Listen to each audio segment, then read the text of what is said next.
সকালবেলা যেদিন উঠতে দেরি হয়ে যায় সেদিন কোনো কাজেরই যেন দিশা পাওয়া যায় না। চায়ের জল চাপিয়ে চাটা খেতে খেতে মনে মনে ছক কষে দিলাম আজকে কি রান্না করব। সেই মতো চাউমিন সেদ্ধ বসিয়ে দিলাম, কারণ যেদিন আমার উঠতে দেরি হয়ে যায় সেদিন তাড়াহুড়োতে এইটাই চটজলদি হয়ে যায়। একটু চিংড়ি মাছ ছিল, ডিম ছিল, গাজর বিনস ক্যাপসিকাম ছিল, তাই দিয়ে ছেলের জন্য একটু মিক্স চাউমিন বানিয়ে দিলাম। ছেলে যদিও বলছিল চিকেন দেওনি এতে, তাহলে মিক্স চাউমিন কিভাবে হলো। তো ওকে বোঝালাম চিকেন ঘরে নেই, যা আছে তাই দিয়ে যা বানিয়ে দিয়েছি সেটাই খেয়ে নাও তাড়াতাড়ি। এরপর চিংড়ি মাছগুলো ম্যারিনেট করে রাখলাম নুন হলুদ দিয়ে। বাসন কটা মেজেই মনে হলো গাছগুলোকে তো জল দেওয়া হয়নি। ছুটলাম বারান্দায়, ওদের জন্য একটু চাল ডাল ধোয়া জল রেখেছিলাম, তো সেটাই গাছেদেরকে দিয়ে দিলাম।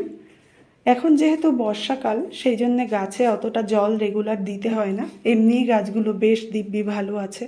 এরপর রান্নাঘর পরিষ্কার করে লাঞ্চ বানানোর প্রস্তুতি।